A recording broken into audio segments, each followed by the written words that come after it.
আসসালামু আলাইকুম। আমি অনেকদিন পরে আপনাদের কাছে আসলাম। আপনারা হয়তো আমাকে মিস করেছেন। আশা করি আপনারা সবাই ভালো আছেন, আমিও ভালো আছি।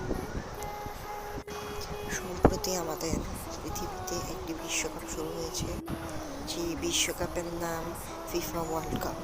ভাই, এই আয়োজনটা হচ্ছে পৃথিবীর সবচেয়ে ধান্দার আয়োজন, সবচেয়ে নিকৃষ্ট আয়োজন।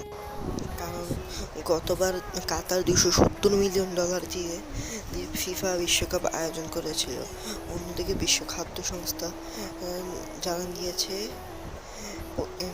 প্রতিদিন $40 মিলিয়ন হলেই আপনার 87 কোটি মানুষদেরকে খাওয়ানো যাবে একদিন।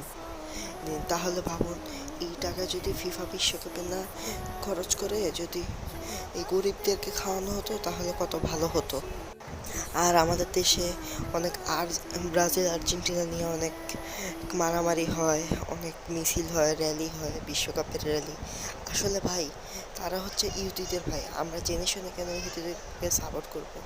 আমরা মুসলিম দেশদেরকে সাপোর্ট করি, ইরান, মরক্কো, সৌদি আরব, কাতার, মিশর, আলজেরিয়া, আরও রয়েছে। ভাই, আপনাদের প্রতি আমার একটাই আহ্বান, আসলে আমরা ইহুদিদেরকে ছেড়ে দিই। সেরকম উঁচু স্থানে পতাকা লাগানো এই কালচারটাকে বন্ধ করি। ভাই, আপনাদের প্রতি একটাই আহ্বান, দেশটাকে শান্ত রাখুন, দেশে কোনো হাঙ্গামা করবেন না। আপনারা যেই টাকা খরচ করে র্যালি করেন, সেই টাকা খরচ করে গরিবদেরকে একবেলা খাওয়ান, আল্লাহ আপনাদেরকে সওয়াব দেবে।